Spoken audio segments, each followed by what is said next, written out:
Swam Dhanalola Pasha Sri Vindam. Oh yes, the Hare Krishna Temple album,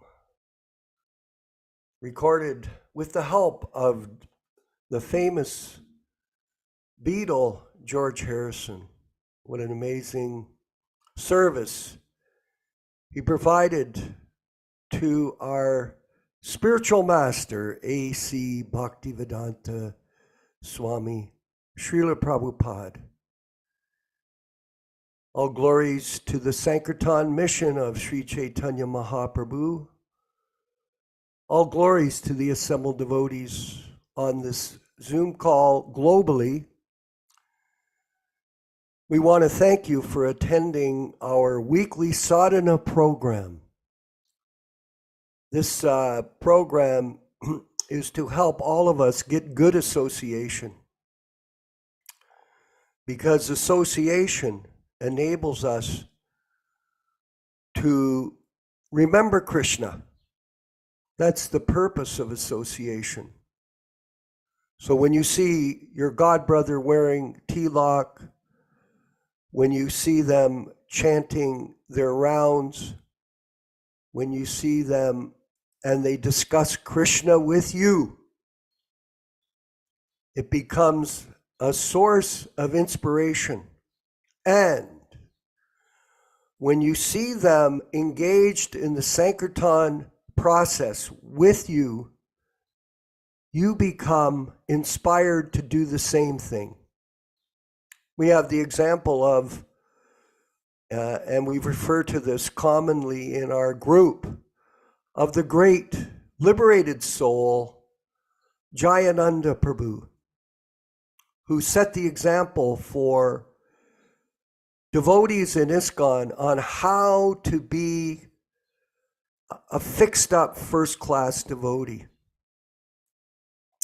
And it was by his humble service to his spiritual master, A.C. Bhaktivedanta Swami Prabhupāda, that he was able to get the blessings of his guru, Yashat Prashadat Bhagavat Prasado, and through those blessings at the time of death, go back home, back to Godhead. We're not very important in this world. This is the false ego of the living entity. I'm going to, just before we go to the reading of Prabhupada's diaries from the 1960s, and an interesting conversation with a member of our ashram here in Hamilton this morning, before coming up to the class. And he says to me, he goes, you know, I had a friend that died 6 months ago. And I cannot remember his name. I've had association with him hundreds of times, but somehow or other, I can't remember his name. What does that say? Jiva Goswami, what does that say in North Carolina to us? Well, I'll give the answer. It tells us that we're simply specks in this universe, and the false ego conception of life that we all carry is simply the cause of our entanglement in repeated birth and death. So Prabhupada came from India with his message of liberation for all of us, and his pastimes in New York City in the early years were extraordinary, truly extraordinary. And I do recommend all of us study very carefully his life and understand what he did. Some of us were very fortunate. I know Yaśodā-nandana Prabhu, who is going to be speaking later on the Śrīmad-Bhāgavatam, he met Prabhupada, I believe, in 67, and he got his initiation in 68 or 69? Something like that, 68 or 69. So very, very close to the original time when Prabhupada really undertook his mission. So this is a period of time which is so auspicious for all of us that we still have the opportunity to associate with God brothers like Yaśodā-nandana Prabhu, who had a lot of intimate association with Śrīla Prabhupāda and does share that with us in these discussions and readings. So yesterday, here we are. The beginning, you can't see it because of this effect on my screen, but this is the early years, his Prabhupada's diary. We read the summary yesterday, and I do encourage everyone to try to come at the beginning of the class if you get a chance, if it's possible, because I think you'll find that this particular part of our program is very enlightening. So on Wednesday, June 1st, 1966, in the diary of His Divine Grace, Śrīla Prabhupāda, the sunrise was at 4:33 a.m. The sunset was 7:22 p.m. The moonset was 3:21. Triodasi, today I went to Immigration and Naturalization Office. They gave me an extension up to 17th of September 1966. July, August, and 17 days of September 1966. So he's counting the days.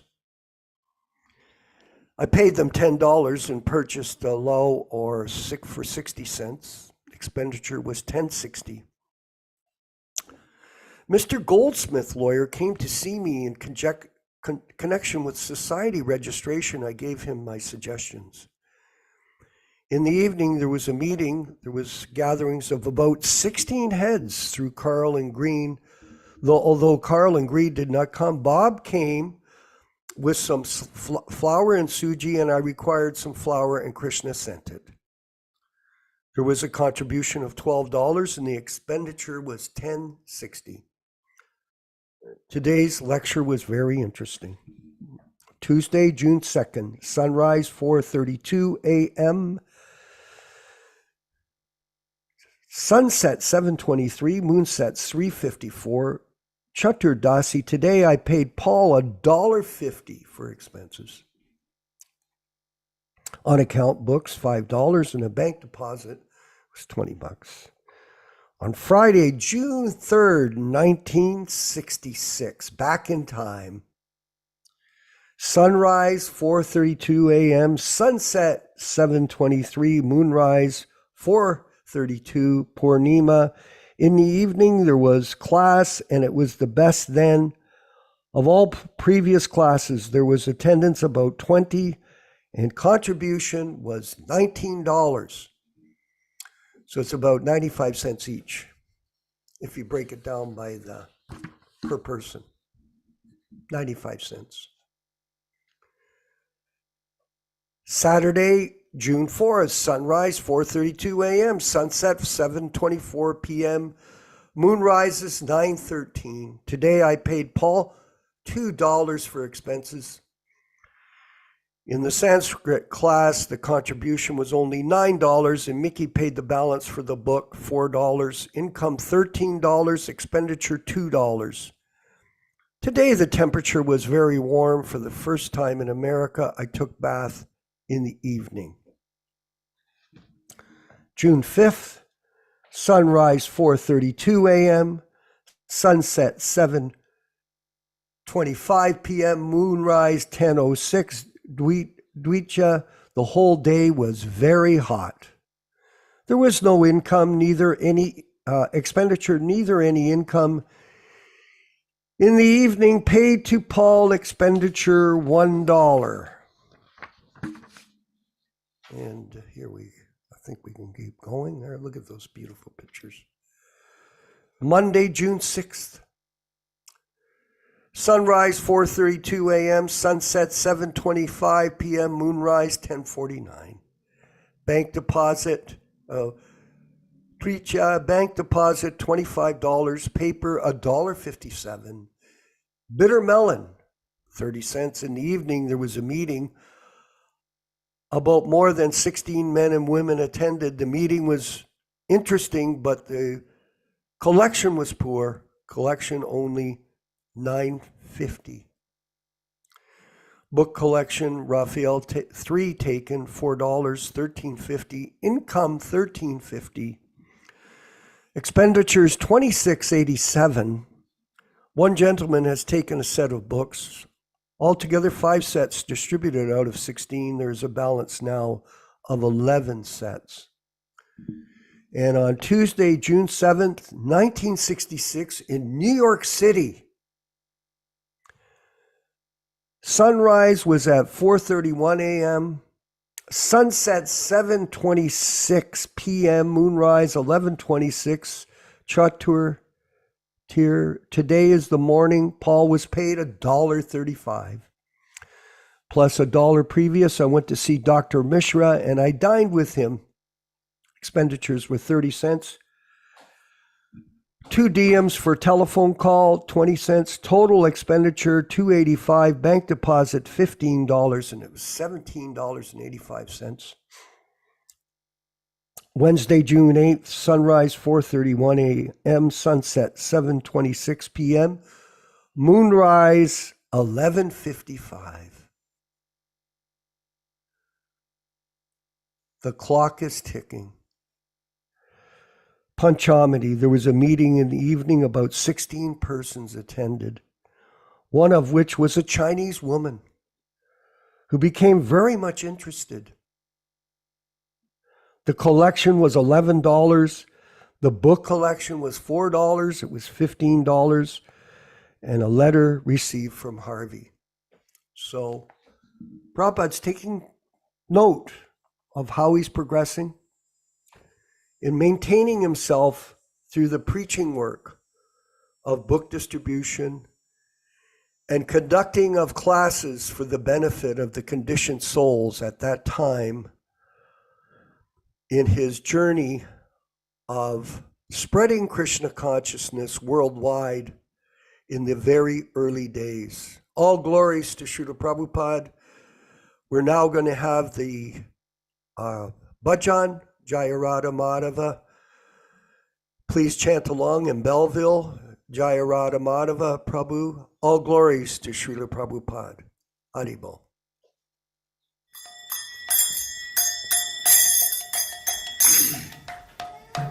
Sai.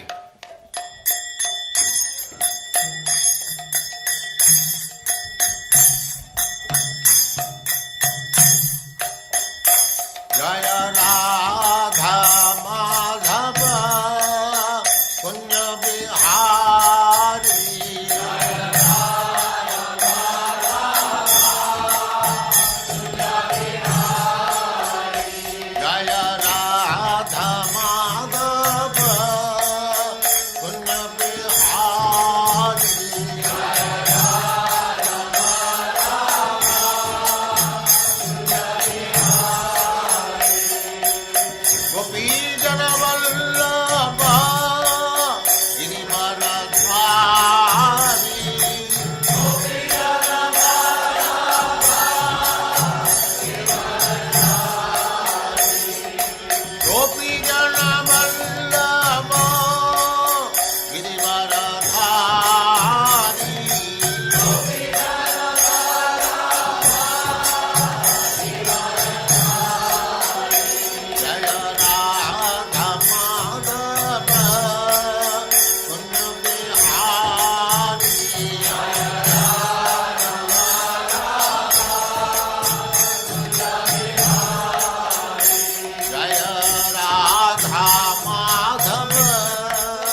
Bhakti Siddhanta Saraswati Goswami Prabhupada ki jai, Ananta Koti Vaishnavrinda ki jai, Namacharya Śrīla Haridas Thakur ki jai, Prem se Gaur Sri Krishna Chaitanya Prabhu Nityananda Sri Advaita Gadadhar Sivasadi Gaur Bhaktivinoda ki jai, Sri Radha Krishna Gaur Gopinath Sam Kund Radha Kund Girivardhan ki jai, Vrindavan Dham ki jai, Navadvip Dham ki jai, Swami Bhaktivinoda ki jai, Ganga Mai ki jai, Jamuna Mai ki jai, Tulasi Devi ki jai, Bhakti Devi ki jai, Swami Bhaktivinoda ki jai.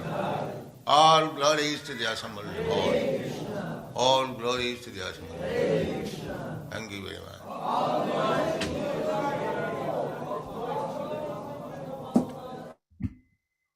Om Namo Bhagavate Vasudevaya. Om Namo Bhagavate Vasudevaya. Om Namo Bhagavate Vasudevaya. O my Lord Sri Krishna, the son of Vasudeva, the all-pervading personality of Godhead, I do offer my respectful obeisances unto you. Narayanam namaskritya, Narayanam namaskritya, Naram cheva narottamam, Naram cheva narottamam, Devim saraswatim vyasam, Devim saraswatim vyasam, Tato jayam mudirayat, Tato jayam mudirayat. One should utter the means of conquest, Śrīmad-Bhāgavatam, after offering respectful obeisances, 1, to the personality of Godhead Narayana, 2, to the Narayana Rishi, who is the supermost human being, 3, to the Mother Saraswati, the goddess of learning, then 4, to Śrīla Vyasadeva, the author.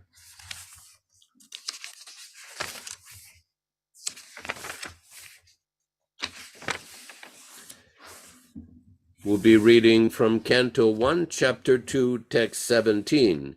Shrinvatam svakata Krishna punya shravana kirtana hridyantasto yabadrani vidunoti suritsatam.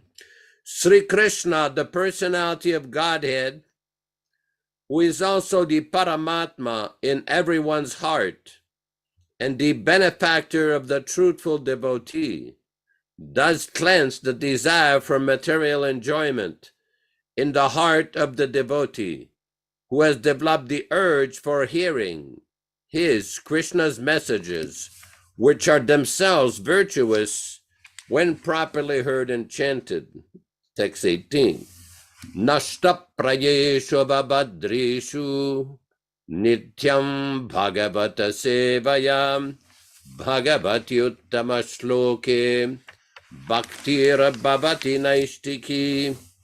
By regular attendance in the Bhagavatam class or rendering service unto the pure devotees, all that is inauspicious in the heart of a candidate becomes destroyed almost to nil, and thus loving service unto the personality of Godhead, who is praised with transcendental songs, comes into being an irrevocable fact. Text 19. Tadarajastamo bhava kamalobhadayaschaye chetayeterana viddam stitvam sattve prasidati. As soon as irrevocable loving service is fixed up in one's heart, at that time the effects of the nature's mode of passion and ignorance, such as lust, desire and hankerings, etc., do disappear from one's heart, and he becomes fixed up in the mode of goodness, which makes him completely happy. Text 20. Evam prasanna manaso bhagavad bhakti yogatah Bhagavat Tattva Vijnanam Mukta Sangasya Jayate. Thus, when one is positively fixed up in a mode of unalloyed goodness, the enlivened-minded man, affected by contact of devotional service of the Lord, can positively know scientific knowledge of the personality of Godhead in the stage of liberation from all material association. So welcome everyone to this reading and discussion on Śrīmad-Bhāgavatam. We will be reading from Canto 1, Chapter 3. I believe we're in text number 8, Venkat. Text number 12. Okay.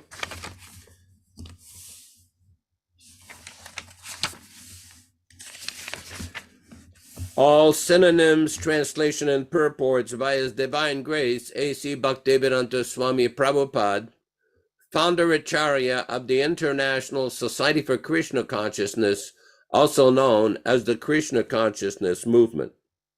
Tata saptama akutyam rucher yagnya avyajayata sayamadye suragane apatsvayam bhuvantaram. Tataha. After that, saptama, the seventh in the line, akutyam, in the womb of Akuti, rucher, by the Prajapati Ruchi, Yajna, Lord's incarnation of the name, Avyajat-yata, advented, Sa, he, Yamadhyaihi, along with Yama, etc., Suraganaihi, demigod, Swayambhu Antaram, the change of Swayambhuva Manu period, Apat, ruled over. Translation. The seventh incarnation in the line was invented as Yajna, the son of Prajapati Ruchi and his wife Akuti. He controlled the period change by the Swayambhuva Manu, assisted by the demigods as his son Yama and others. Purport. The administrative post occupied by the demigods for maintaining the regulations of the material world are offered to the highly elevated pious living beings. When there is scarcity of such highly elevated pious living being, the Lord incarnates himself as Brahma, Prajapati, Indra, etc., and takes up the charge. During the period of Swayambhuva Manu, the present period is of Vaivasvata Manu, there was no suitable living being who could occupy the post of Indra, the king in the Indra Loka, heaven planet. The Lord himself at that time became the Indra, and assisted by his own sons like Yama and other demigods, the Lord Yajna ruled over the administration of the universal affairs. Text number 13. Astame merudevyam tu navirajata urukramaha darshayam vartmadiranam saravashrama namaskritam. Ashtame, in the 8th of the incarnation, merudevyam tu, in the womb of Meru Devi, the wife of Naver, King Navi, Jataha, took birth, Urukramaha, the all-powerful Lord, Darshayan, by showing, Vartma, the way, Dhiranam, of the perfect beings, Sarva, all, Ashrama, orders of life, Namaskritam, honored by. Translation. In the 8th of the line of incarnations, the Lord advances himself as the king Rishava, son of King Navi and his wife Meru Devi. In this incarnation, the Lord showed the path of perfection, which is followed by those who have fully controlled the senses and who are all honored by all the orders of life. Purport. Society of the human being is naturally divided into 8 by orders and status of life. They are the 4 divisions of occupation and 4 divisions of cultural advancement. The intelligent class of man, the administrative class of man, the productive class of man, and the laborer class of man are the 4 divisions of occupation. And the student life, the householder's life, retired life, and renounced order of life are 4 status of cultural advancement towards the path of spiritual realization. Out of these, the renounced order of life, or the order of sannyas, is considered the highest of all. And a sannyasi is constitutionally the spiritual master for all the orders and division of social status. In the sannyas order also, there are 4 stages of upliftment in the matter of perfection. Such stages are called the Kutichak, Bahudak, Parivrajaka-charya, and the Paramamsa. The Paramamsa stage of life is the highest stage of perfection. This order of life is respected by all others. Maharaj Rishava, the son of King Nabi and Meru Devi, was an incarnation of the Lord, and he instructed his sons to follow the path of perfection by tapasya, which sanctifies one's existence, and thus one attains to the stage of spiritual happiness, which is eternal and ever increasing. Every living being is searching after happiness, but none of them know it, where eternal and unlimited happiness is obtainable. Foolish men seek after material sense pleasures as substitute for real happiness. But such foolish men forget that temporary so-called happiness derived out of sense pleasures is also enjoyed by the dogs and hogs. No animals, birds, or beast is bereft of this sense pleasure. In every species of life, except the human form of life, such happiness of sense pleasure is immensely obtainable. The human form of life is therefore not meant for such cheap happiness. The human life is meant for attaining eternal and unlimited happiness by spiritual realization. This spiritual realization is obtained by tapasya, or undergoing voluntarily the path of penance and abstinence from material pleasures. Those who have been trained up for abstinence in the material pleasures are called the dhira, or the men undisturbed by incitement of the senses.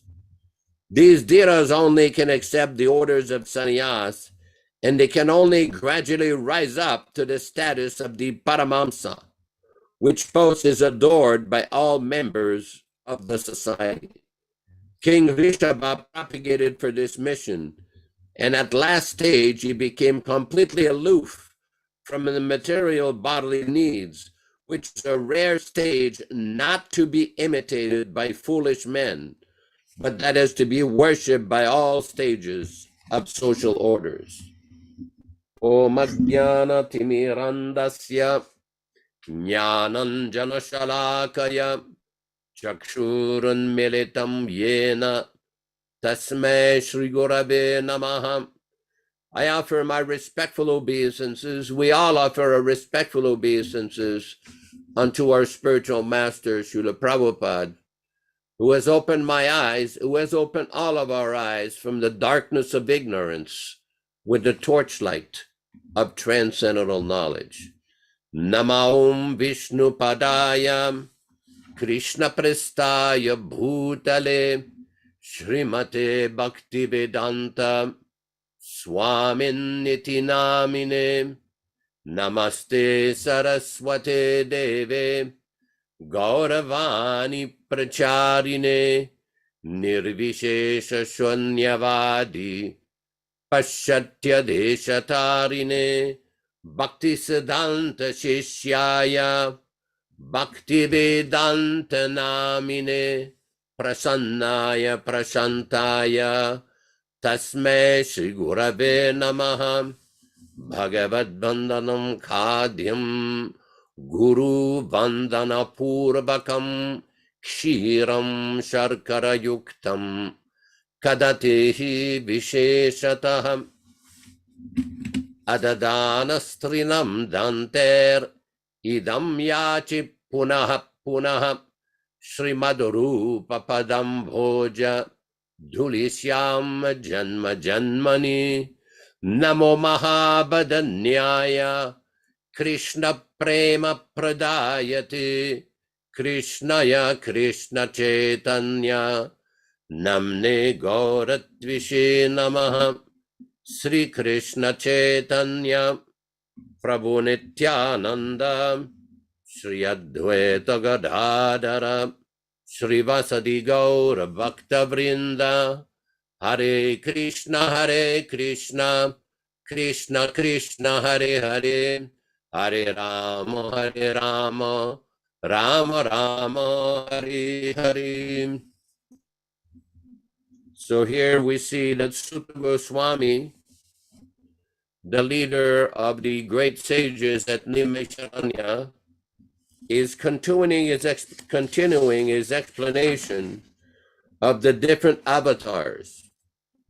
We discussed last week how the great rishis of Nimesharanya had assembled there to perform a very big sacrifice to basically benefit the living beings in the age of Kali, because they knew that the beginning of the age of Kali Yuga was a very troubled time. So they asked Suta Goswami 6 questions, one of which was to fully describe the activities of Lord Hari's incarnation within the universe. We've seen so many other topics that have already been discussed, such as the essence of all scriptures, why did Krishna take birth in the womb of Devaki, the description of the wonderful deeds of the Lord when he assumed the forms of Brahma, Shiva, etc., for the purpose of creating, maintaining, and destroying the universe. And now, Suta Goswami is going to describe the activities of Lord Hari's incarnation within the universe. Now, this is very important because we will find that in the system of Vaishnava philosophy, there are very elaborate explanations, very detailed explanation of the concept of avatar.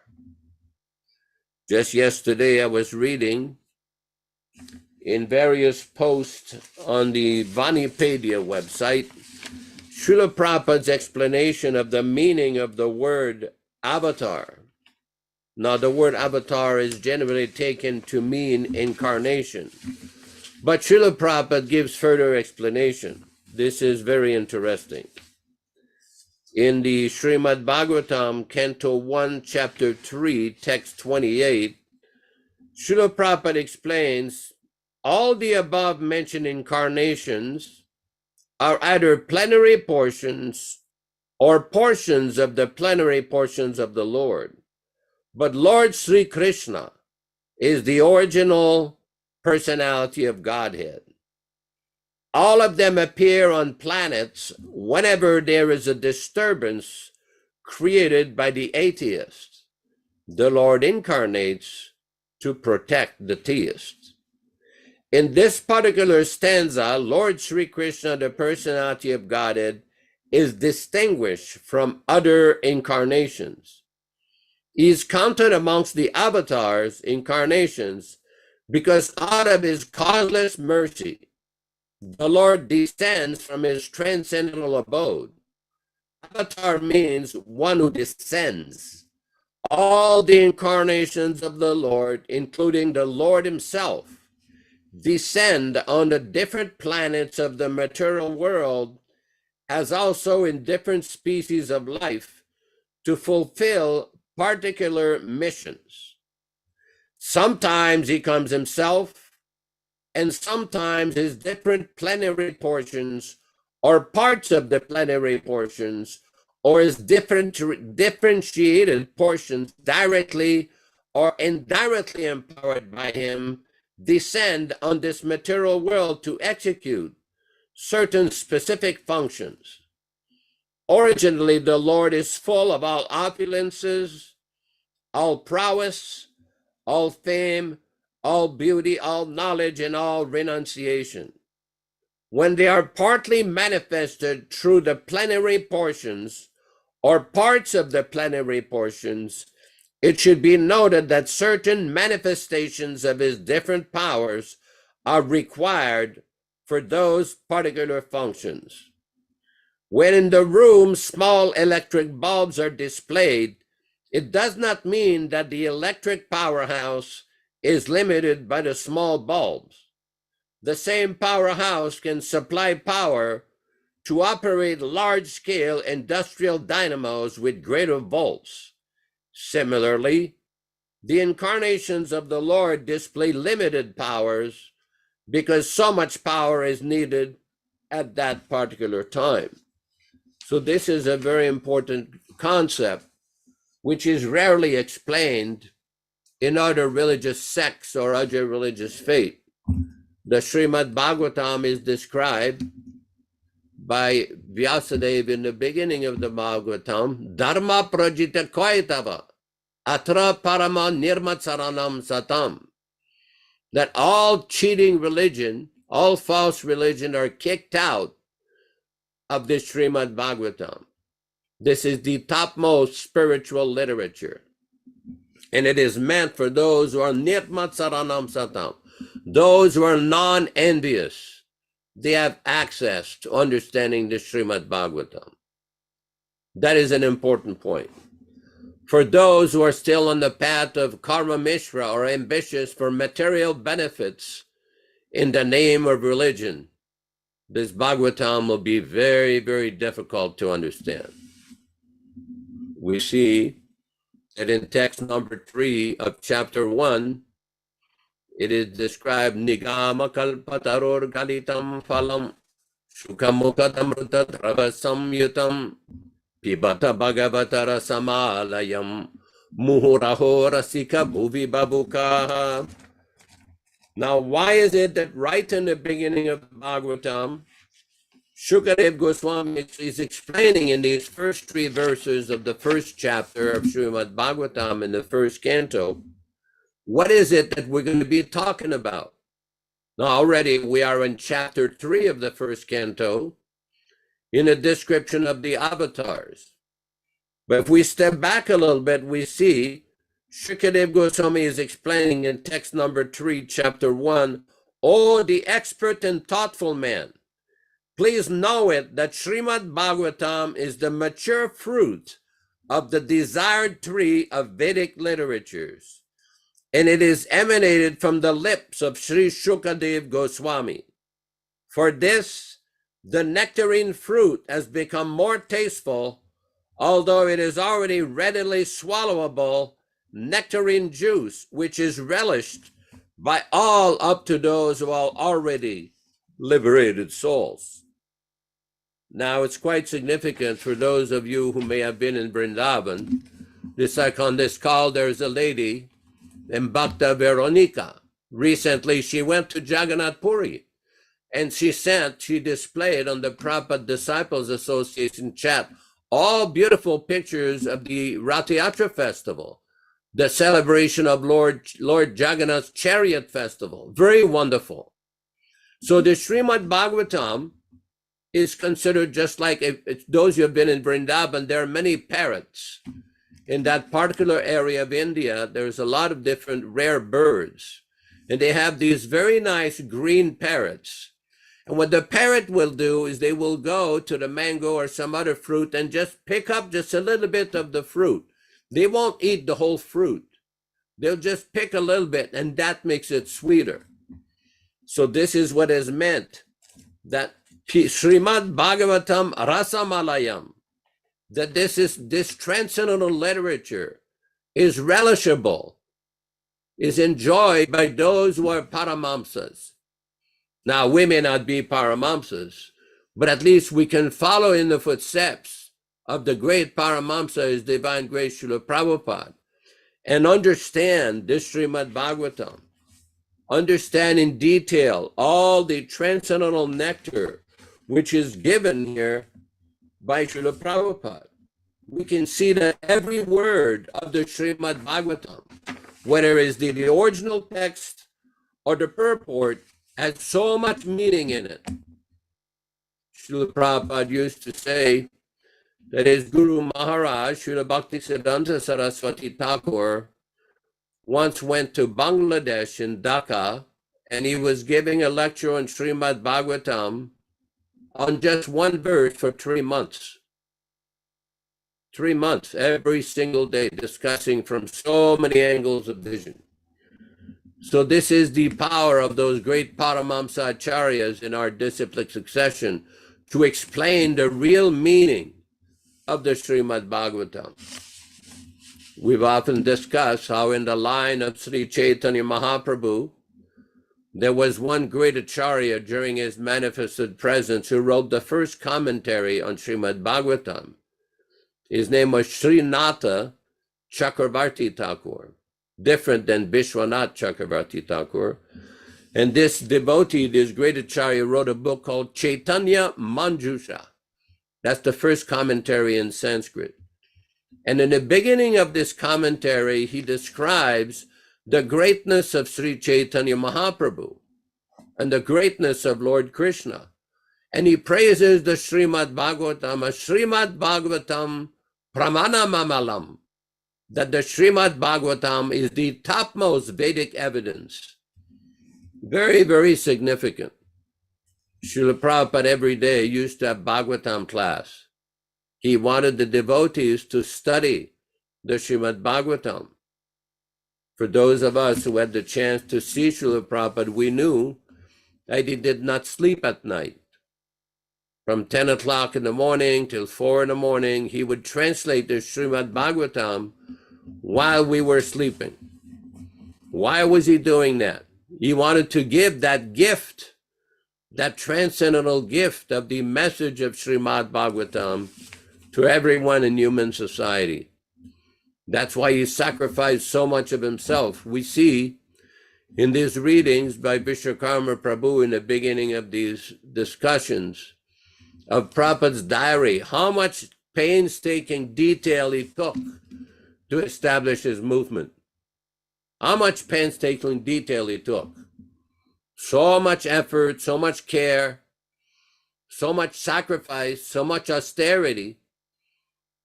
For anybody who has lived in New York in the winter, it is not easy. It is cold. And the place where he was living near the Bowery is not exactly the best place in New York. But Śrīla Prabhupada was completely transcendental to everything. He was not affected by the modes of nature. Śrīla Prabhupada in 1969 told one of his senior devotees, he says, the difference between you and me is I could be in a room with 10 naked women. I would not be agitated in the least, and you would be very agitated. That is the difference. That is the special position of a Paramahamsa, a Dhira, who is completely beyond the sense enjoyment tendency.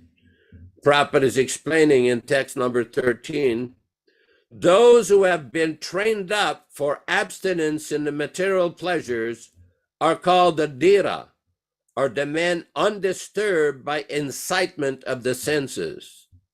These Dhiras only can accept the orders of sannyas, and they can only gradually rise up to the status of Paramahamsa, which post is adored by all members of the society. King Rishabha propagated for this mission, and at the last stage, he became completely aloof from the material bodily needs, which is a rare stage not to be imitated by foolish men, but that is to be worshipped by all stages of social orders. As we will see in the Śrīmad-Bhāgavatam in the 5th canto, this Lord Rishabhadev was so transcendental that even though he would go out completely unaffected, naked, People would laugh at him, throw things at him. He would be totally aloof, completely aloof. Very special stage. It is described in Śrīmad-Bhāgavatam that even his stool was so fragrant, it smelled like roses. It smells like fragrant flowers. And that is why in the Shastras, it is described one should never try to artificially imitate such great personalities. We see also in the Śrīmad-Bhāgavatam in the 11th canto, Tijyasam Nadoshaya, that those who are very powerful, like Lord Brahma, Lord Shiva, great acharyas, there is no fault in their activities. One should never try to find fault or criticize the activities of great acharyas like Śrīla Prabhupāda, Śrīla Bhaktisiddhanta Saraswati Thakur, Śrīla Bhaktivedanta Thakur, and all these great acharyas. Very special position. These living beings are not conditioned souls who became liberated souls. They were always liberated right from birth. Very special position. There is a letter which our Śrīla Prabhupada once wrote. It says, there was never a time in my entire life when I was forgetful of Krishna. I was never engaged in any sinful activity. That is a very special position. We saw during Prabhupada's manifested presence how he exhibited the greatest of tolerance and the greatest of humility. One time we were in Delhi, and Śrīla Prabhupada in the morning would go and go on the roof and get some sun. So some way or other, his secretary had left his chadar on the roof. So Guru Kripa Swami at one time told me, he says, Prabhupada, I think there was a chadar over there. Go pick it up. I didn't know who it belonged to. I had no idea. I was not there in a meeting with Prabhupada. I went on the roof, picked up the chadar. So one of Prabhupada's servants came, oh, Prabhupada's chadar is missing. He says, what happened? I said, is this what you're looking for? It was a chadar. He took it. And then he says, oh, Prabhupada wants to see you. I said, okay. So I went to see Śrīla Prabhupada thinking that Prabhupada was going to be very angry, that Prabhupada was going to severely chastise me, punish me. I went, paid my obeisances, and I said to Śrīla Prabhupada, Prabhupada, somebody left this chadar on the roof. I didn't realize it was yours. I apologize. Well, Prabhupada said, no, that doesn't matter. Then Prabhupada looked at his servant and says, did you leave this on the roof? Did you forget to pick it up? So although Prabhupada was very, very even with everybody, Prabhupada wanted to teach us to be responsible, not to be spaced out. When I first came to Los Angeles in 1970, one devotee told me a story how one of Prabhupada's disciples was in Prabhupada's room. And Śrīla Prabhupada asked that devotee, what time is it? And nobody had a watch. Nobody could explain what time is it. And one devotee says, well, I don't know what time is it. I'm in bliss. And Prabhupada's immediate reply is, you're not in bliss. You're in Maya. Being a devotee means you're conscious of everything spiritual and material. Not that you simply forget everything and thinking I'm in bliss.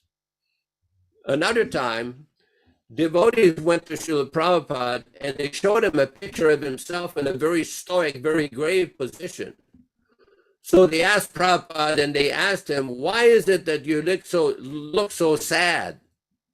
And Prabhupada's reply was, oh, no, that was not a moment of sadness. That was a moment of ecstasy. So one cannot simply judge or speculate upon the spiritual master, the Acharya like Śrīla Prabhupada. I've often told the story how Prabhupada was in Los Angeles one time, and one newspaper reporter asked Śrīla Prabhupada, what do you think of Los Angeles? And Śrīla Prabhupada stopped, he looked at the sky, he says, I'm not in Los Angeles, I'm in Vaikuntha. So we cannot judge from our conditioned point of view what is the position of the Acharya. What is this? We cannot speculate. We cannot speculate and invent or manufacture our own meaning. This is what we see, just like we have several times discussed, a tendency which has come up in the Krishna consciousness movement of people inventing mantras or manufacturing their own songs or mantras. But we see in the Chaitanya Charitamrita how Śrīla Prabhupāda is warned. He has given clear instructions that our kirtan should be with Sri Krishna Chaitanya, the Panchatattva Mahamantra, and the Hare Krishna Mahamantra. Why? Because Prabhupada was well aware that both in Bengal and Vrindavan, there are many devotees or pseudo-devotees or sahajas, whatever it may be, who invent different kinds of chants, who manufacture these different kinds of chants and kirtans and mantras. That's why Prabhupada gave the authorized practice just like he received from his spiritual master. So sometime one devotee says, well, they're chanting about Krishna, they're chanting about Lord Chaitanya, they're engaged in service. Well, that may be. We're not criticizing them for chanting. We're just saying that the chanting should be done according to the instruction and example of the Acharya, Śrīla Prabhupāda. One cannot manufacture his own way or invent his own way of following the Acharya. That's not how this process works. Sampradaya vihinaye mantraste nishpalamataha. That unless one receives his mantra in bona fide disciplic succession, nishpalamataha, it will have no effect. Very important point that we have to remember. That verse was quoted from the Padma Purana in Baladev Vidyabhushana's Prameya Ratnavali. And now we see right in our presence, 2023, that people are doing just like the opposite. They're inventing mantras, chanting mantras that have never been given by the Acharya, and their polluted brains cannot understand they should not be doing that. They're thinking, oh, it's all for Krishna. Well, maybe in your mind it may be for Krishna. You may have rationalized that it is for Krishna, or is it for your own sense gratification? The first question is, where did you get these mantras? Where did you get these Sahajya mantras? You cannot say, oh, I'm glorifying Radharani, I'm glorifying Lord Chaitanya. No. That has to be done in proper disciplic succession, according to the instruction and order of the Acharya. Otherwise, it will simply create utpat.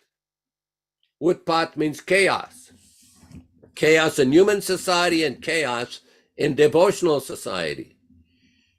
How many times anybody can do this exercise? Go to PrabhupadaBooks.com or the Prabhupada Folio or any of these search engines and look at the word manufacture, look at the word mantra, look at the word authorize. So many instructions are there given by Śrīla Prabhupada. So many instructions. Why did Prabhupada do that? Why did Prabhupada give so many warnings? Because Prabhupada knew that after his manifested presence, people would try to invent so many new processes, would try to manufacture so many new mantras and new ideas. He knew. He saw this after the disappearance of his Guru Maharaj in 1937. He warned us. He clearly chalked out the path. He clearly gave all instructions. But some people think they've become more intelligent than the Acharya. That is the problem. We see in the Bhagavatam, in the 11th canto, Uddhava Gita, Lord Krishna's instruction to Uddhava, Krishna explains, Acharya mam vijanayan navamina karichit. That the Acharya is my very self. And one should never be disrespectful. One should never envy the Acharya. One disciple one time asked Śrīla Prabhupada, how can we get rid of envy? Prabhupada's reply was, do not become envious of your spiritual master. Unquote. Prabhupada has given everything, all the knowledge that is necessary for the practice and the propagation of Krishna consciousness. There's no need to invent or manufacture new ideas, new style. new ways of presenting things. He has already given everything. All we have to do is follow, and we will see the very positive result. Hare Krishna, Hare Krishna.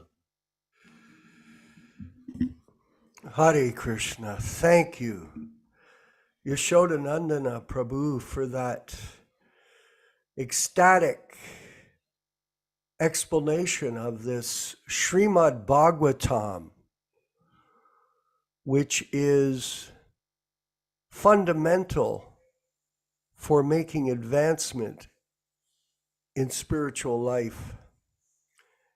And your recollections of your association and your understanding of our spiritual master's instructions are extraordinary in this universe. This is not something that is common, especially on this planet at this time and place, because there's so much misunderstanding of this philosophy that Prabhupada gave us so beautifully during his manifested presence. And this weekly program, which all of us are attending, is very valuable for maintaining our focus on spiritual life. Because Maya is very difficult to overcome. This divine energy of mind, Krishna explains in the Gita, is very difficult to overcome. But those who have surrendered unto me, they can easily cross beyond it. But how is that achieved? It is through the association of devotees, like-minded devotees, who are fixed on Śrīla Prabhupada and Śrīla Prabhupada's his instructions and his Śrīmad-Bhāgavatam. And today, it was very insightful, Prabhu, when you were reading from the 13th verse of text of chapter 3. And I would like to ask Vinkat Bhatta Prabhu to please go to the purport in the 13th text. Every living being is searching after happiness, but none of them know it.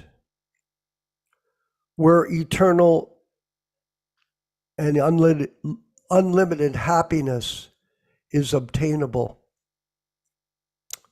Foolish men seek after material sense pleasures as substitute for real happiness, but such foolish men forget the temporary so-called happiness derived out of sense pleasure is also easily enjoyed by the dogs and the hogs. No animal, birds, or beast is bereft of this sense pleasure in every species of life except the human form of life. Such happiness of sense pleasure is immediately obtainable. Now, well, just for 1 second, this morning I was chanting my japa in the backyard. And here at the ashram, we make a practice of feeding our pets. In other words, all of the peelings and from the carrots or from the cauliflower or potatoes, we put them out in the back for the squirrels and the rabbits and the other animals that come to eat from them. And I was looking at the squirrels, and they were surrounding me. There was 5 of them, all come around, and they're looking at me. Where is food? Where is food? Where is food? Because they're always looking to enjoy, and they're never bereft of pleasure because they're seeking food, and when they get it, they're so happy. So this is the business of the animal. But the human being, all the human being can do, as all of us know, is hanker for material sense gratification. You hanker for it. That's the business of the mind, always thinking, how am I going to find happiness? How am I going to enjoy my senses? And this is the Maya that we're stuck in. Tapasya is the wealth of the renounced order, and Prabhupada explains further, the human form of life is therefore not meant for cheap happiness. The human form of life is meant for attaining eternal and unlimited happiness by spiritual realization. This spiritual realization is obtained by tapasya, or undergoing voluntarily the path of penance and abstinence from material pleasure. Those who have been trained up for abstinence in material pleasure are called the Dhira, or the men undisturbed. So let's discuss the first stage of tapasya, or use of time, just briefly. Chanakya Rishi Pandit, Chanakya Pandit, he explains that time is our most valuable asset. And once it's lost, it cannot be reclaimed for millions of gold coins. Not reclaimed. So what is the best use of time? The best use of time is to chant the Hare Krishna mantra. That is it. There is nothing more valuable than the opportunity that we have to chant our rounds every day. When Prabhupada first came from India, Yaśodā-nandana Prabhu, as you know, he was chanting all the time. When he'd go on his walks in New York by himself, he'd have his beads with him. When he would sit on the subway or the public transportation, he would have his beads with him. He was always chanting the holy name. That was his example that he set for all of us during his manifested presence. So the use of time is related to tapasya, the spiritual path of all the disciples in this process, whether you're a new devotee, whether you're a so-called senior devotee, is to chant your rounds. This is a big mistake if people do not chant. In my life, I have made that mistake. And, by the grace of the Lord, we got to start chanting many years ago without fail. And it becomes the first priority of the day, is to do the rounds. Not 64 rounds, not 32 rounds, not 16, but 16 rounds minimum has to be chanted by all the aspiring disciples of Śrīla Prabhupāda. And those who are initiated, if they're not chanting their rounds, they have to be embarrassed by their lack of forgetfulness of the oath they take when they become initiated as disciples of Śrīla Prabhupāda. Whether you're an aspiring disciple or initiated disciple or a new student, everyone should know that they must chant 16 rounds every day. This is the real tapasya, and this is the example we must set. Vijaya Pandit, in Italy. This is the example we set for all the new people that come around us that we're cultivating to become Krishna conscious. This is Tapasya. Yaśodā-nandana Prabhu, please, if you could further discuss. Very important point you're raising. Very important point. I'm going to read a little bit from a commentary that Prabhupada, a lecture Prabhupada gave in Los Angeles. This is on text 13 of the third chapter on September 18, 1972. September 18, 1972. Pradyumna. Ashtame meru devyam tu nabera jato rukramaha darshayan vartmadiranam sarabashrama namaskritam. Translation. The eighth incarnation of King Rishabha. Just 1 second here. The eighth incarnation was King Rishabha, son of King Nabi and his wife Merudevi. In this incarnation, the Lord showed the path of perfection, which is followed by those who have fully controlled their senses and who are honored by all orders of life. Prabhupada. So there are some important words in this verse. The first thing is dhiranam. Dhiranam means sober, gentle. There are two ways, because there are two kinds of people in this world. One is called dhira, and the other is called adhira. Adhira means almost animal. They cannot control their senses. The dhira, one who can control the sense, is called dhira.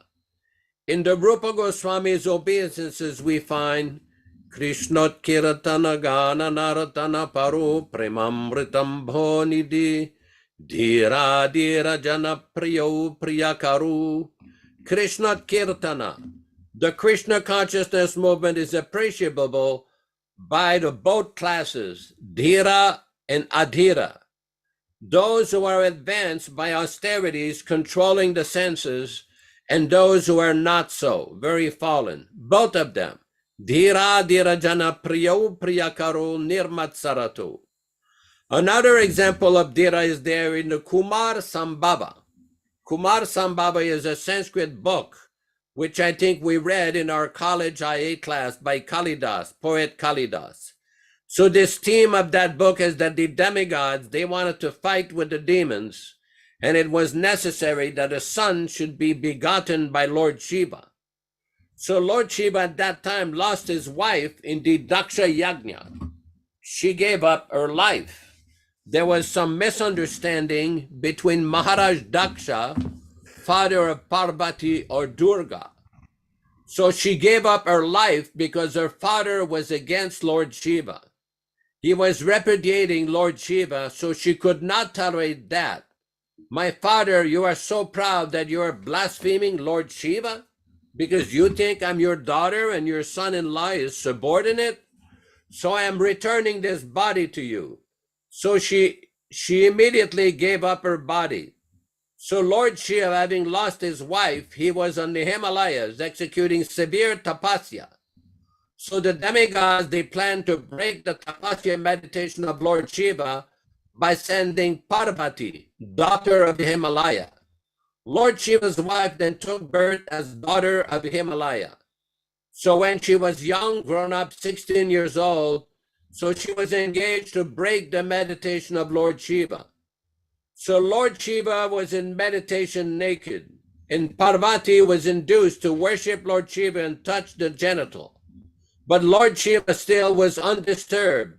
So at that time, Kalidas Kavi, that here is the example of dhira. He's so much absorbed in meditation that a young girl touching a genital still is undisturbed. He's so self-controlled. So this is dhira.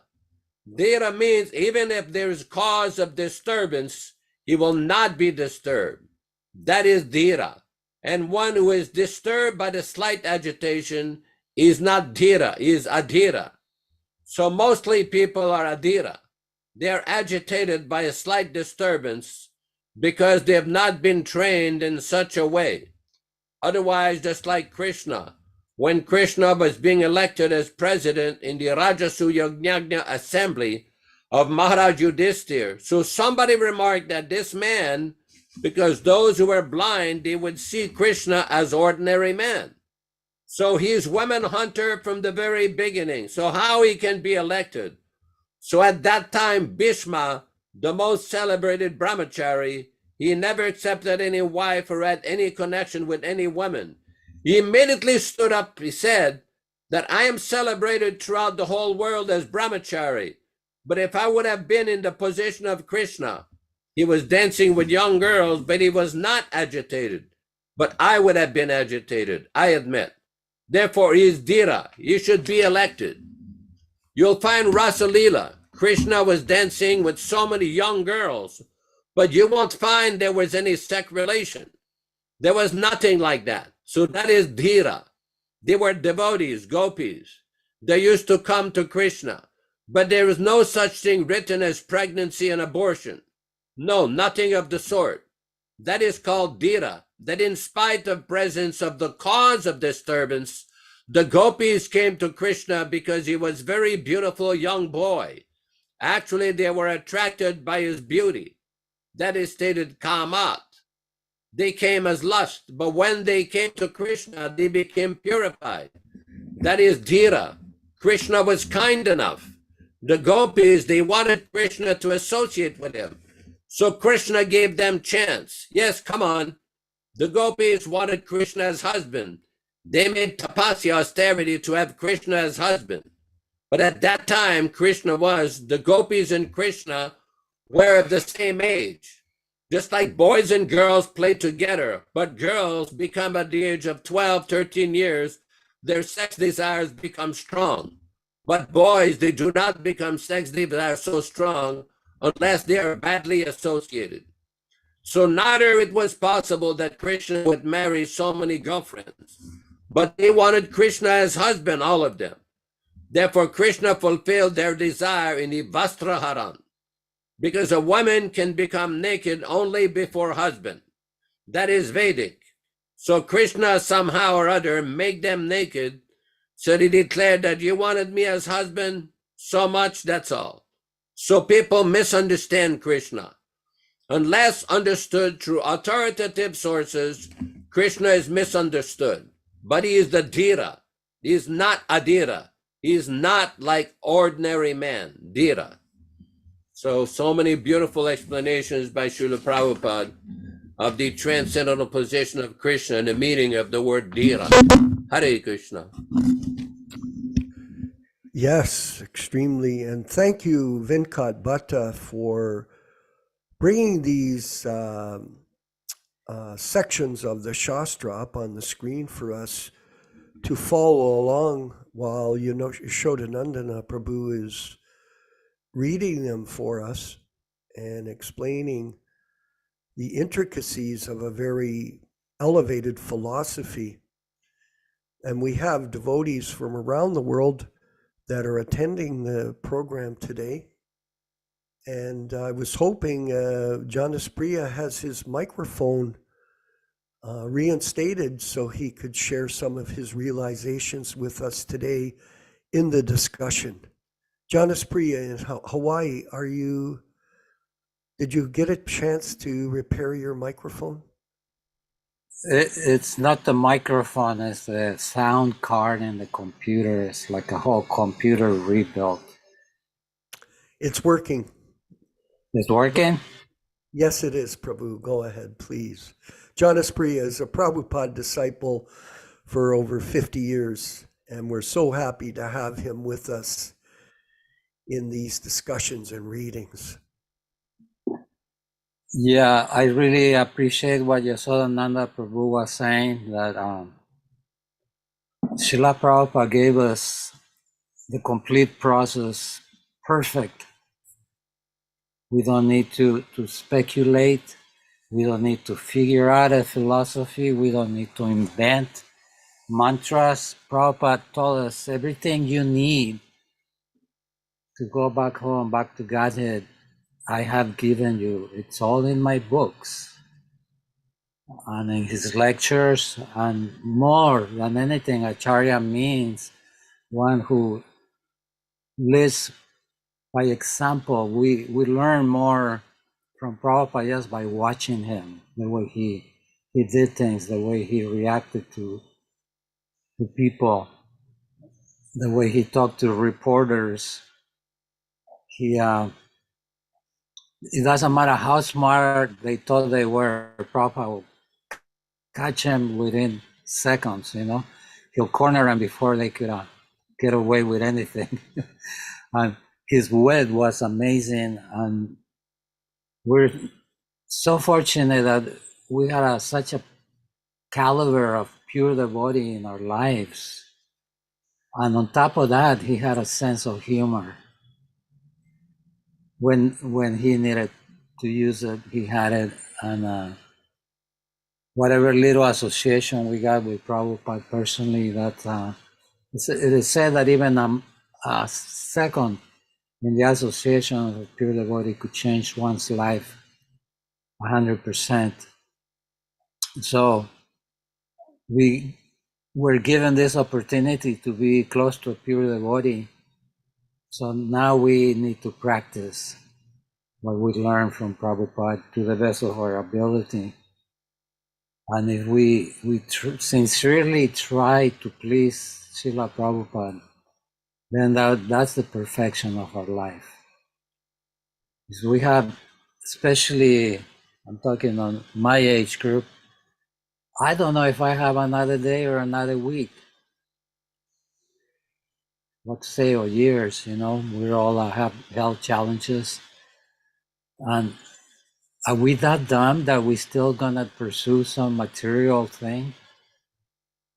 It's like Jeep Yago. We're on the final stretch here. At least I am. We're on the final stretch, and we really need to pray to Krishna and to Guru and to all the Vaishnavas to please help me make a little progress in Krishna consciousness. And we're doing that by having these wonderful, wonderful programs. And Vishwakarma Prabhu, he's helped me a lot. I wasn't chanting my rounds every day when I first started hanging out with him. Now I try to finish my 16 rounds before breakfast, and that's all due to the association of the bodies, and understanding that although it might seem very basic, but that's the foundation of our spiritual life, to chant these 16 rounds a day. If we could do that, and we follow the 4 principles, then there is some hope. But sometimes the bodies, we get complacent, and Prabhupada said the problem with you Westerners is that you think that Maya is nice.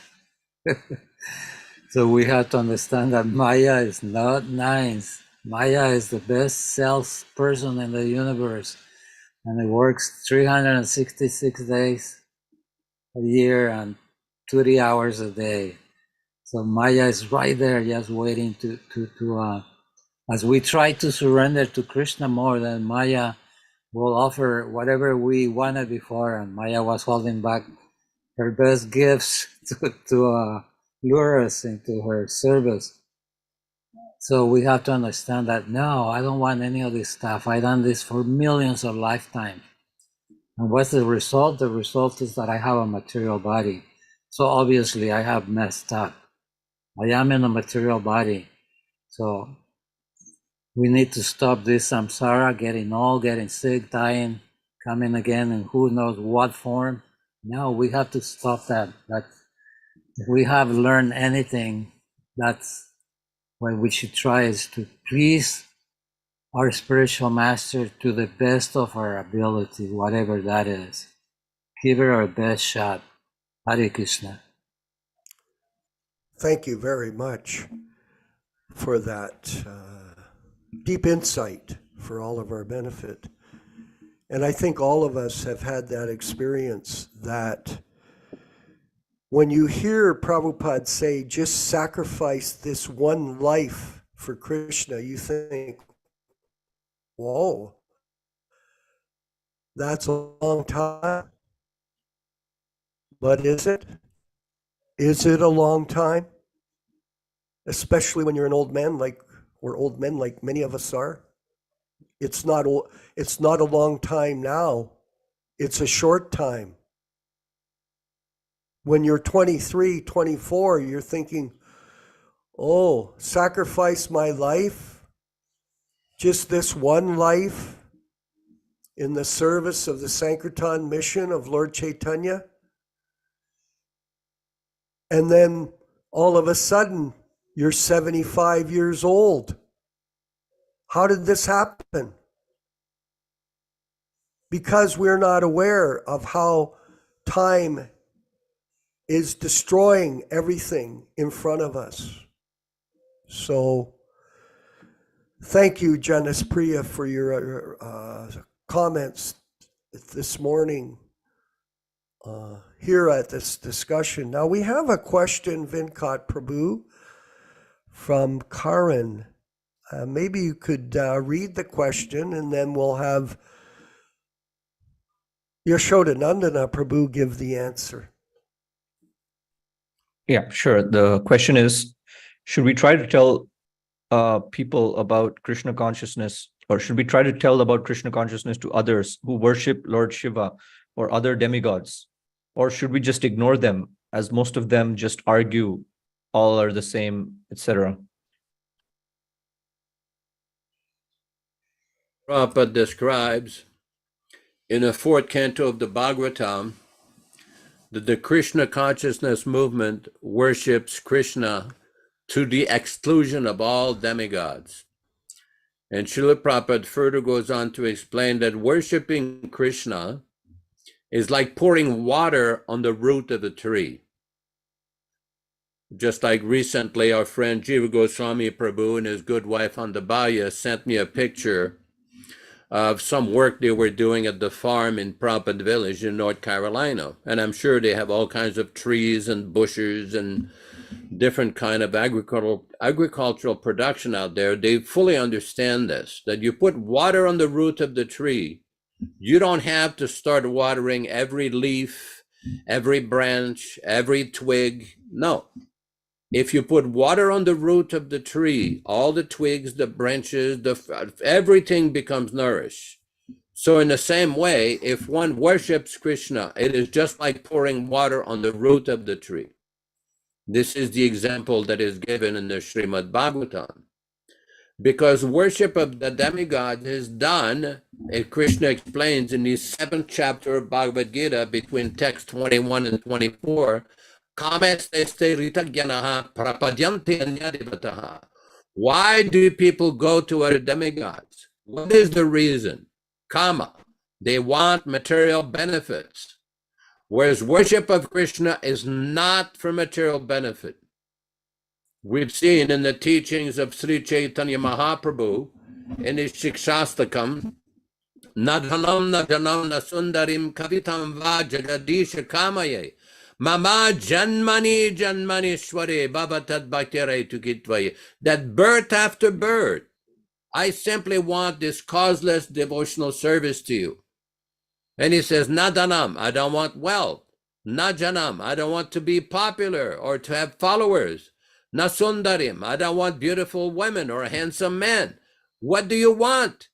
Bhavatad Bhaktiare Tukitvaye. So this is the difference between the demigod worshippers and the Krishna worshippers, the Vaishnavas. So this is a very important point, because we see that many people, especially of Indian origin, connected with India, they're very much addicted to this demigod worship, because they're thinking that if I worship such and such demigod, I'll get such and such benefit. But that is not the idea. But the Śrīmad-Bhāgavatam also gives some very relevant instruction. Akama sarva kamova, moksha kama udaradi. Whether you want liberation, whether you're full of desires for sense gratification, or you're akama, no personal desire for sense gratification. Yajeta purushan param. One should worship the Supreme Lord in any situation.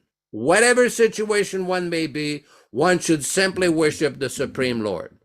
So I hope that helps, basically. Try to read Bhagavad Gita, chapter 7, from text 21 to 24. Śrīla Prabhupada explains everything very nicely over there. Hare Krishna. Thank you. Prabhu, I think the question was, when should we bother debating with other people who argue that we can worship any other gods, or should we just ignore them? I mean, it's not worth it like that. Let me share an answer for Karan. The approach should be this, especially when it comes to matters of philosophy like this, that we should make an effort. Yes, absolutely. And use the scriptural references that we have and the explanations that Śrīla Prabhupada has given us, like Yaśodā-nandana Prabhu just did, to try to convince them. Yes, we should try to convince them. But if they're not prepared to listen, then we should end the discussion. It's just like with anyone that we're trying to discuss spiritual philosophy with, Krishna consciousness. Be intelligent in how you deal with people. In other words, watch how they react to what you say. Study their response. Listen to them. Try to somehow or other convince them of what the benefits of Krishna consciousness are for them and the association of a pure devotee are. For example, in the ISKCON group, there are many people that are extremely confused by this philosophy because of the association they've had with bogus gurus, illicit gurus who are not spiritually advanced. So the seed of devotional service that they have is coming from that guru, and it's been watered by that guru. And in this way, they become very confused. And if you try to explain to them that Prabhupada is living in his Vani incarnation with all of us, and we are his disciples, they start to argue with you. Yes, they do. They're like this Jehovah Witness person that I met in the park the other day, and I thought I'd take a moment to talk to them. And I was testing to see where they were at. No different than some of these ISKCON people, or most of them, completely brainwashed. So I said to them, well, what about the fact, to these Christians, what about the fact that Christ said, thou shalt not kill? Oh, that doesn't relate. Huh? That doesn't relate to animals. Now, can you convince them otherwise that there's the soul that is driving the different species? No. These people looked at me like with deer eyes in the headlights. They could not figure it out, no matter how hard you tried to explain to them what reality is. Same with these ISKCON people. Stay away from them, because you're going to find out they're brainwashed. Remember, we were accused of brainwashing when one of our devotees, Rudrani in Toronto, was kidnapped by Ted Patrick. And we were on television trying to explain to people that they are brainwashed. People are brainwashed by the mass media, by the newspapers, and in this case, in the ISKCON movement, by the fake gurus. I just saw a book, Prabhu's. I have all these books behind me, have been given to me, and there's this book of glorifications of one of these people that's in Russia from America. He went from America to Russia after Harikesh blooped. Then there was a group of them that swarmed in there.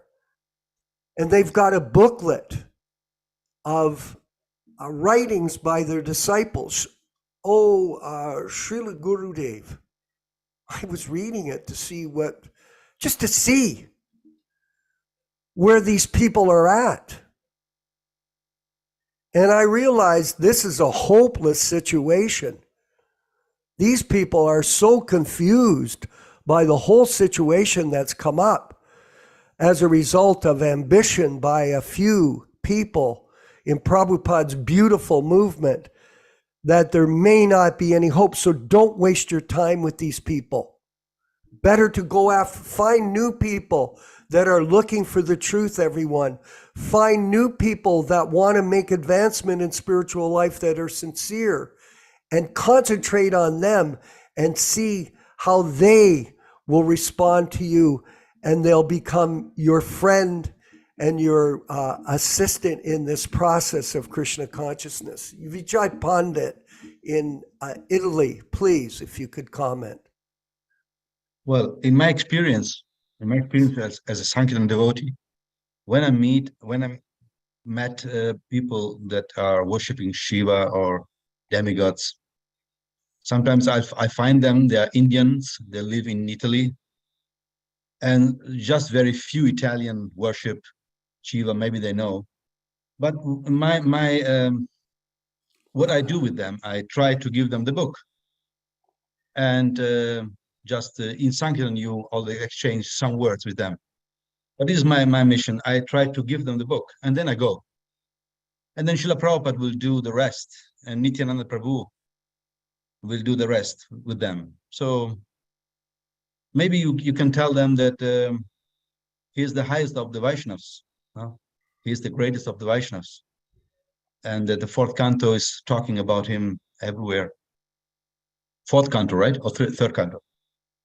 I don't remember. So this is what I do. I leave them the book and I go away. That's perfect. That is perfect. That is perfect preaching. Yes. Here, take this book and give them the book. So thank you, everyone, for today. I wanted, just before we end today's discussion, I wanted our production chief, Venkat Bhatta Prabhu, if he could do us a favor and bring up a section on the screen of qualifications for initiation in the Prabhupada Disciples, through the Prabhupada Disciples Association. Is that available to us, Venkat Bhatta Prabhu? So here is the procedure for those people that are interested in initiation in this, through this organization.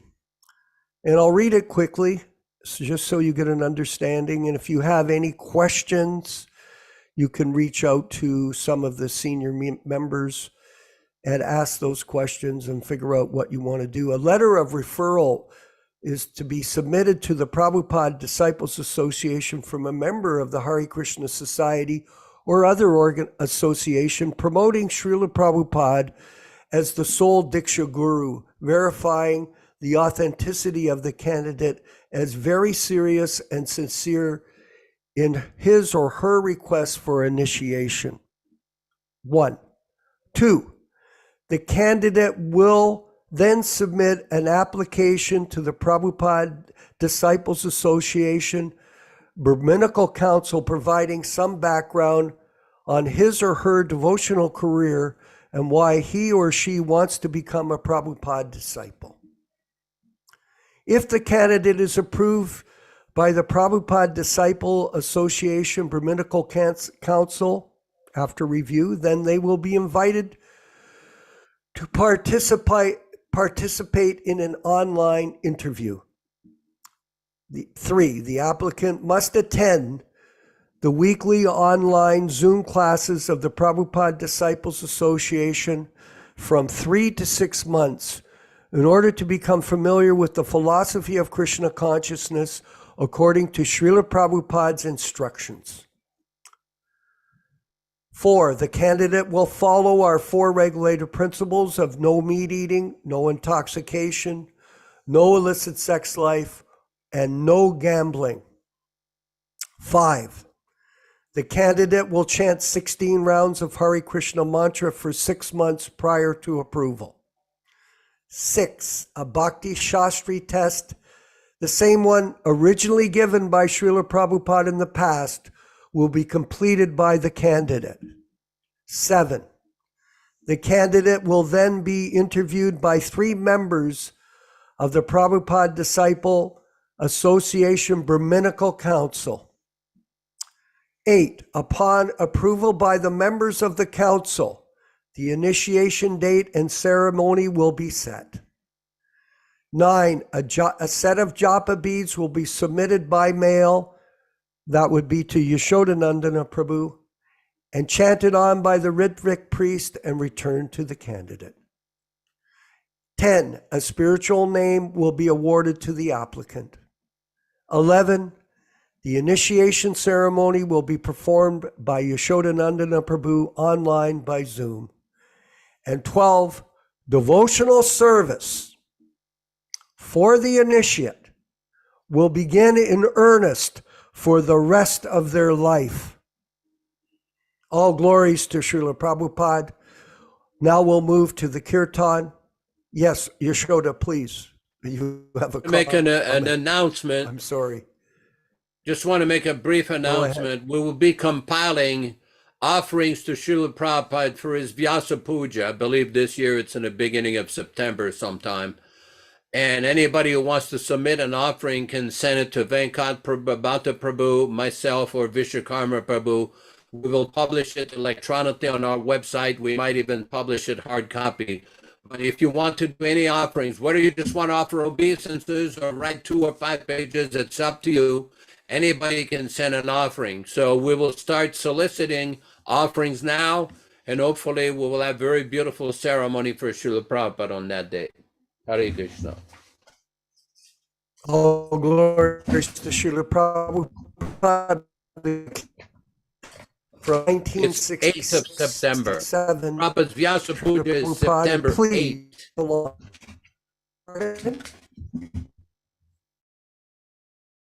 September 8th, okay. And please chant along. And remember, during the program, whenever you're attending, please chant along with all the verses and all the parts of the program in order to get the maximum benefit. All glories to Śrīla Prabhupada. Krishna Chaitanya Prabhu Nityananda Shri Advaita Gadadhar Sivasadi Gaur Bhakta Vrinda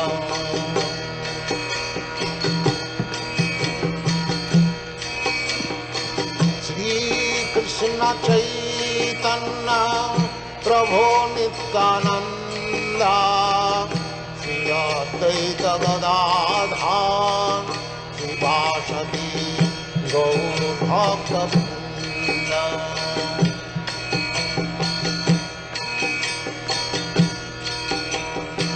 Shri Krishna Chaitanya Prabhu Nityananda Shri Advaita Gadadhar Sivasadi Gaur Bhakta Vrinda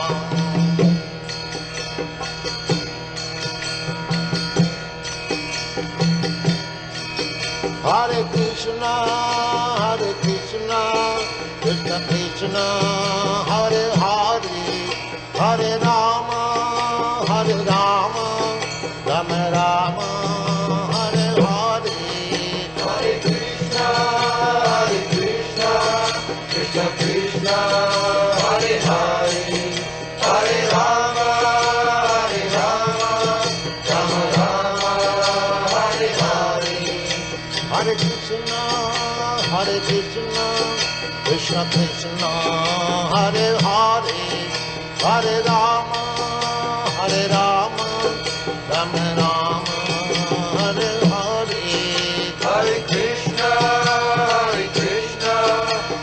Krishna, Hare Hare, Hare Rama, Rama Rama, Hare Hare, Hare Krishna, Krishna Krishna, Hare Hare, Hare Rama, Rama Rama, Hare Hare, Hare Krishna, Krishna Krishna, Hare Hare, Hare Rama, Rama Rama, Hare Hare, Hare Krishna, Krishna Krishna, Hare Hare, Hare Rama, Rama Rama, Hare Hare, Hare Krishna, Krishna Krishna, Hare Hare, Hare Rama, Rama Rama, Hare Hare, Hare Krishna, Krishna Krishna, Hare Hare, Hare Rama, Rama Rama, Hare Hare, Hare Krishna, Krishna Krishna, Hare Hare, Hare Rama, Rama Rama, Hare Hare, Hare Krishna, Krishna Krishna, Hare Hare, Hare Rama, Rama Rama, Hare Hare, Hare Krishna,